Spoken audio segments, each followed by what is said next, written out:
नमस्कार, मैं advocate GS पगड़ा। स्वागत है आपका मेरे चैनल पे। Bombay high court Nagpur bench की एक बहुत ही बढ़िया जजमेंट आई है डोमेस्टिक वायलेंस केस के लिए। तो आइए शुरू करते हैं इस वीडियो को, समझते हैं क्या वो जजमेंट है और किसके लिए वो बेनिफिशियल है। दोस्तों, Bombay high court Nagpur bench की जजमेंट आई है जिसमें एक डोमेस्टिक वायलेंस केस में कोर्ट ने ये कहा है कि अगर वाइफ हस्बैंड के खिलाफ केस फाइल कर रही है तो वो उस कंप्लेन में हस्बैंड या उनके फैमिली मेंबर्स को तो इन्वॉल्व कर सकती है, उसकी गर्लफ्रेंड को इन्वॉल्व नहीं कर सकती।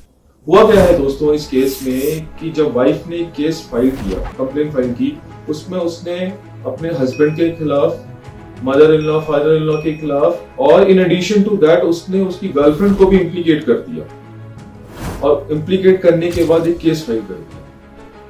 तो कोर्ट ने ये कहा है कि 498A केसेस में और डोमेस्टिक वायलेंस केसेस में आप फैमिली मेंबर्स को और हस्बैंड को तो इम्प्लीकेट कर सकते हैं, but the girlfriends are not within the definition of domestic violence. Domestic violence का मतलब होता है घरेलू झमेला, घर के मामले। घर के मामले में घर वाले ही इन्वॉल्व हो सकते हैं, बाहर वालों को आप इम्प्लीकेट नहीं कर सकते, उसके लिए अलग लीगल रेमेडी है। तो कोर्ट ने ये क्लियर किया है कि आप हस्बैंड की गर्लफ्रेंड को या एक लिविंग रिलेशनशिप में पार्टनर को डोमेस्टिक वायलेंस में तो इन्वॉल्व नहीं कर सकते हैं। उसको आप डोमेस्टिक वायलेंस फाइल कर रहे हैं तो हस्बैंड और उसके फैमिली मेंबर्स को इन्वॉल्व कर सकते हैं। होता ये दोस्तों कि अक्सर कई बार ये देखा कि डोमेस्टिक वायलेंस और 498 के जो केसेस होते हैं, जो फाइल होते हैं, उसमें काफी कुछ लिखा जाता है एक लड़की के पॉइंट ऑफ व्यू से।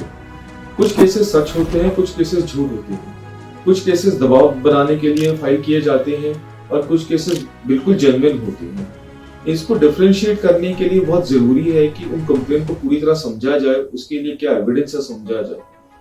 तो उस चीज के लिए कोर्ट ने इस चीज को तो क्लियर कर दिया है कि इतना ज्यादा भी आप ब्रॉड कंप्लेन नहीं फाइल कर सकते कि आप किसी को भी इन्वॉल्व कर दें।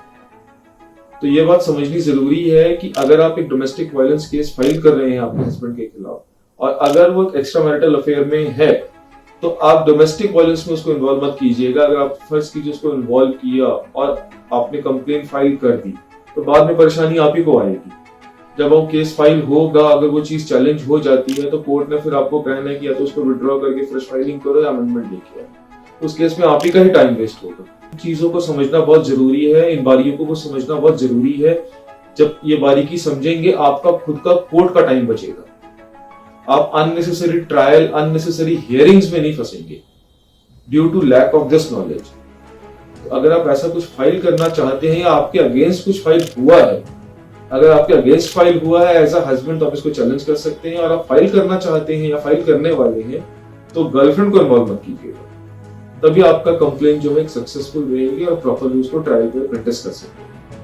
फर्दर कोई इन्फॉर्मेशन चाहिए आप मेरे चैनल को सब्सक्राइब कीजिए, मुझे कॉल कीजिए, मैं हमेशा आपकी सहायता के लिए तैयार हूँ।